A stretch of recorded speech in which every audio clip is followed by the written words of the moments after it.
Halo Brancis, salam damai semuanya. Ketemu kembali sama gua Jacqueline Chopper dalam program Jakan Rasa.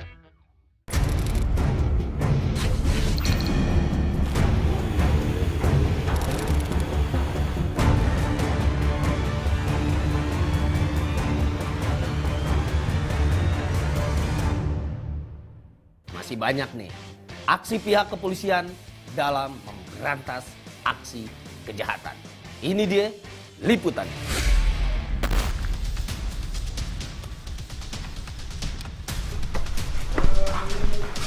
Pak,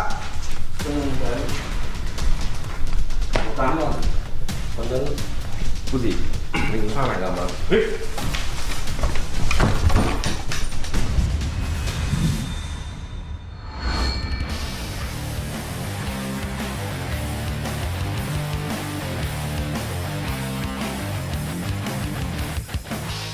Merespon laporan masyarakat adanya kasus penganiayaan yang korbannya hingga kritis di wilayah Desa Sumberrejo, Rembang, Jawa Tengah, membuat Kasat Reskrim Polres Rembang, AKP Heri Dwi Utomo, kumpulkan unit Resmob untuk mengungkap kasus. Selamat malam rekan-rekan semuanya. Jadi malam ini rekan-rekan saya kumpulkan karena ada informasi dari masyarakat bahwa di Desa Sumberrejo telah terjadi penganiayaan, ya, penganiayaan yang menyebabkan korban luka berat. Jadi saya tahunya dari informasi dari masyarakat, sehingga tolong nanti opsional, ya, tolong cek di rumah sakit. Kemudian setelah lakukan cek di rumah sakit, benar enggak itu terjadi penganiayaan atau yang lain. Kemudian untuk Pak Cedul, silakan kamu cek TKP, ya. Kalau misalnya benar, cek TKP, kemudian sinkronkan dengan korban, ya. Apakah memang benar itu terjadi atau enggak? Kalau memang terjadi, segera lakukan upaya paksa. Jangan sampai dia langsung melarikan diri. Cukup ya? Oke. Sebelum mengawali kegiatan, berdoa mulai. Berdoa selesai. Ya.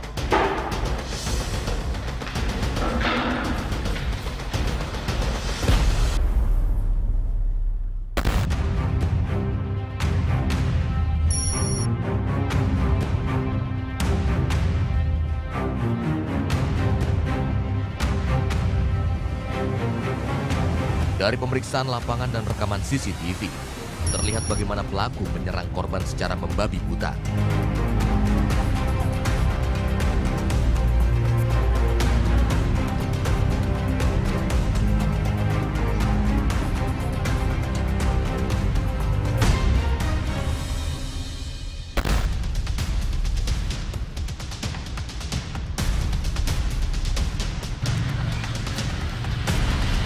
Rekan-rekan, Yono info terkait pelaku 351 kurang.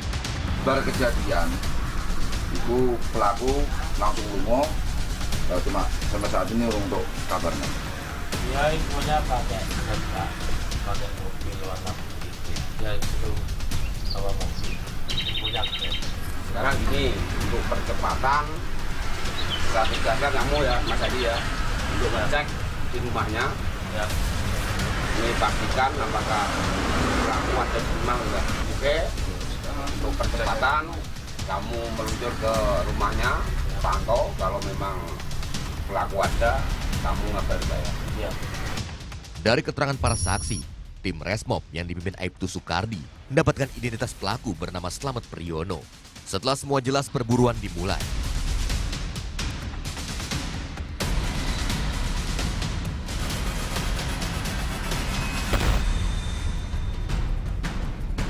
Tadi ada pembagian tugas, ada sebagian yang ke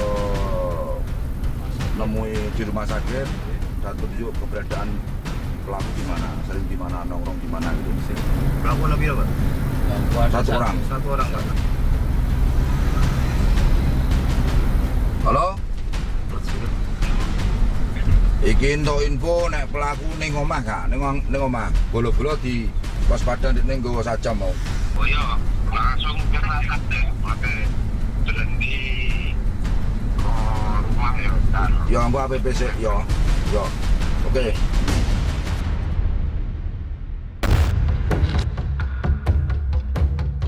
Kedua tim bergerak terlebih dahulu untuk pastikan target masih berada di rumahnya. Nah, itu keterangan saksi no TKP. Iku gawe ini gawe peso apa cutter nih lho. Langsung batet-batet tuh. Nah, infonya ya si Slamet alias Mamet iku pelakune iki. Itu saksi akeh ya. Ya, Oke, Pak. saksinya. Saya ngelerai ya. Cuma motifnya apa kan kita belum tahu. Belum Pak. tahu. Oh itu bang, apa kabarnya ono dendam pribadi karena istrinya itu kan ada hubungan dengan korban. Pak Katim, berarti malam ini kita langsung mengarah ke rumah pelaku atau gimana Pak Katim?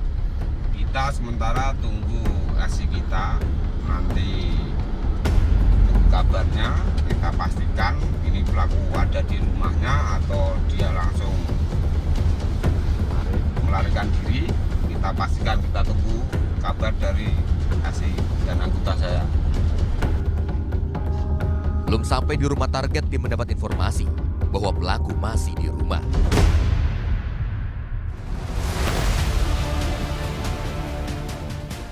Seluruh tim Resmob kembali berkumpul untuk membagi tugas agar target tidak dapat melarikan diri. Anggota waspada ya, karena ini masih bawa sajam pelaku. Untuk percepatan, mari kita segera ke sasaran.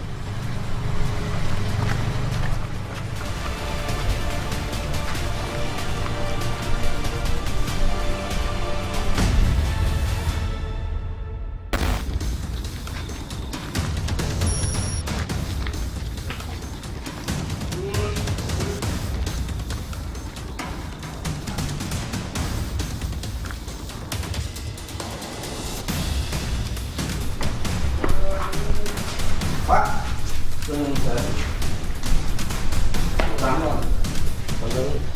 Budi, sana gambar.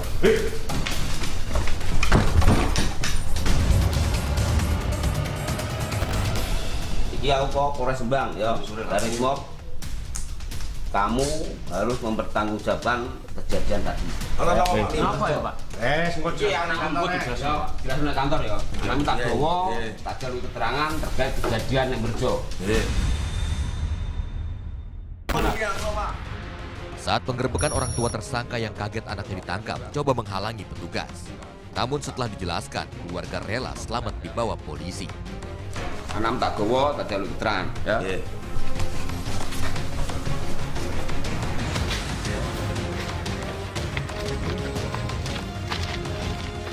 Mau lapo, mau sore lah.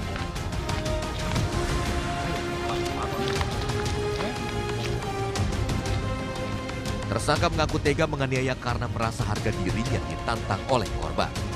Ditambah selama ini ia menyimpan dendam karena korban memiliki hubungan spesial dengan istrinya. Ya mau ngelakoni apa lek, sore mau lek.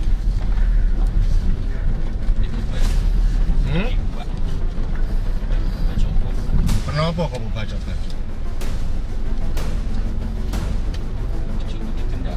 Hah? Iya, bojo mana po? Bu, ana buktine bu ora nek bojo iku sekedap korban. Hah? Dia apa? Oh, nek chattingan WA. Ngerti dhewe kowe. Apa jari-jari? Bojo ngasih jari-jari lho ya. Ya terus bojomu pernah mbok takoni masalah kuwi? Nah, terus ngaku karo sapa? Iki mau sing baca-baca iki mau. Seketika spontan apa wis mbok rencanakan?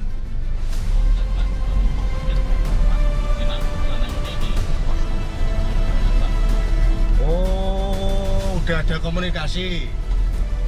Wis nelpon iki kowe sik apa? Korban. Oh, awakmu sih.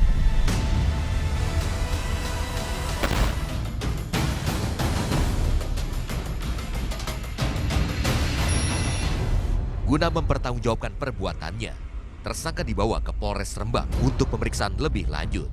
Menurut Kapolres Rembang, AKBP Suryadi, sebelumnya tersangka sudah menghubungi anggota Babin Kamtibmas untuk mencari solusi. Namun karena di luar kendali, akhirnya tersangka mendatangi korban dan langsung lakukan penyerangan. Kita mengamankan salah satu orang ya yang diduga sebagai pelaku penganiayaan ya, yang bersangkutan itu secara emosi menusuk terhadap korban 2 luka di bagian muka, 2 luka di bagian dada, dan ini lukanya cukup parah dan korbannya sekarang sedang dirawat, dirujuk dari Rembang dirujuk ke Rumah Sakit Karya di Semarang. Ya, awal mulanya sore hari ya, itu ternyata sudah terjadi penganiayaan tersebut. Kemudian mendapat informasi terjadi penganiayaan itu, maka anggota kita segera merapatkan barisan untuk mengecek lokasi. Kemudian 2 jam kemudian bisa mengamankan pelaku, dan sekarang sedang kita proses dan kita tahan di Polres Rembang. Jadi motifnya adalah karena diduga korban tersebut itu mempunyai hubungan terlarang kepada istri. Ini ternyata hasil penyelidikan sama pemeriksaan ini adalah dulunya adalah mantan pacaran. Gitu. Pelaku itu dikenakan pasal 351 ayat 2 KUHP dengan ancaman pidana 5 tahun penjara. Kepolisian menghimbau kepada seluruh masyarakat apabila memiliki masalah untuk tidak gegabah mengambil jalan yang salah. Sebab kepolisian membuka diri untuk membantu lakukan mediasi mencari solusi.